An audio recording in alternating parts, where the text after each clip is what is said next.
Hey guys, welcome back. Episode 4 of the Record Collection, where each week I take a record from my collection, tell you why it's good and why you should listen to it.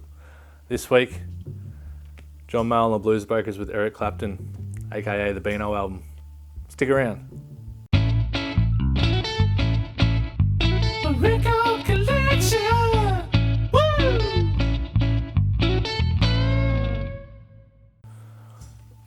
This is the album that created God. This is John Mayall and the Blues Breakers with Eric Clapton, also known as the Beano album.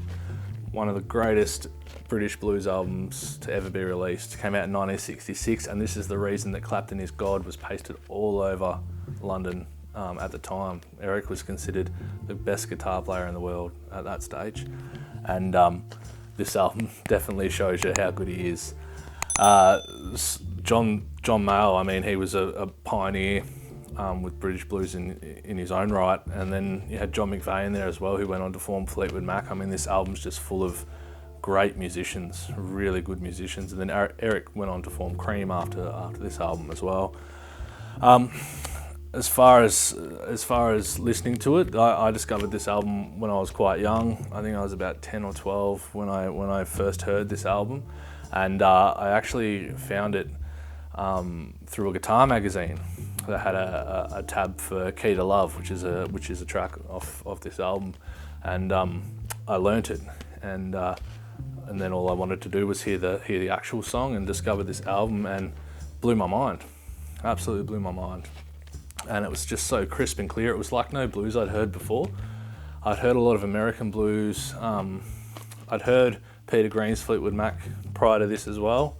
I might have been a bit of a late bloomer when I got this, but I heard Peter Green's Fleetwood Mac before I'd heard this, and this was just, it was more of a clean, crisp sound to me. It was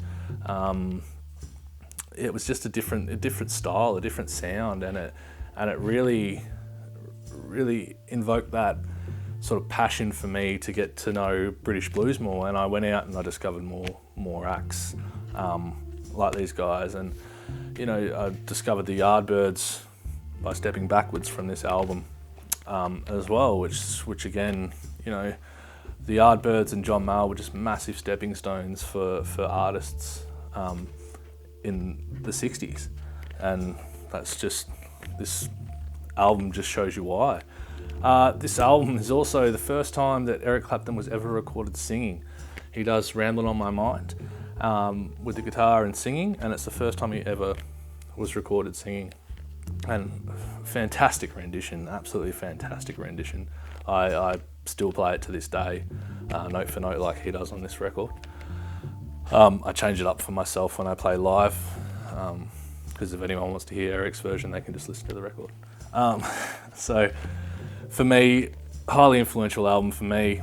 I went on to learn every single song of this album, and I used to play this from start to finish over and over and over, playing along with the record, to the point where my mother told me to turn it off and never play it again. That's how much I love this album.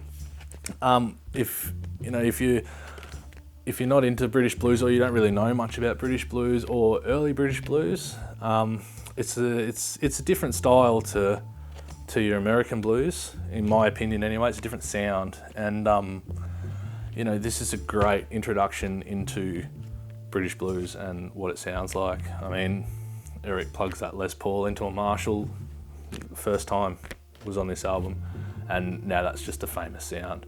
I mean, so many people have done that since. I mean, I personally do it myself. I think it's an iconic sound.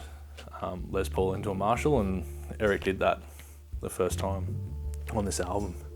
So standout tracks for me, All Your Love, the first track, that first big slide up the guitar neck, first sound you hear out of this album. Just as soon as you hear that, it's a good album. You don't even need to listen to the whole song, just that one little note, just it's a good album.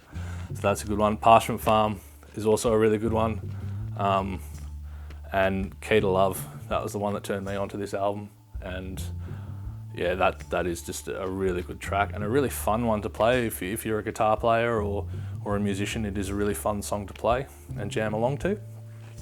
And they do a version of What I'd Say by Ray Charles on this album. I'm not a huge fan of that track, but it is worth a listen. It's kind of starting to delve into that jam band stuff as much as they did in the mid-60s, I guess. You know, they kind of intertwined Day Tripper into there, and it's good. It's good. I'm not going to say it's a bad song. It's a good song and it's worth listening to, but probably not one of my favourite tracks on the album. And of course, Round It On My Mind, Eric's first appearance as a singer. I mean, I don't need to say much more than that. It's a brilliant rendition of that song. So anyway, that is John Mayall and the Blues Breakers with Eric Clapton. As always, leave comments down below, subscribe to the channel, let me know if you like the album, if you hate the album. You know, if you haven't listened to the album before and you go and listen to it after you've watched this, let me know what you think of it. We'll start a conversation down in the comments about it. That'll be tip top. And if you want to purchase this album, there'll be a link down in the description too, for you to purchase it. So thanks for watching, guys. I'll see you next week.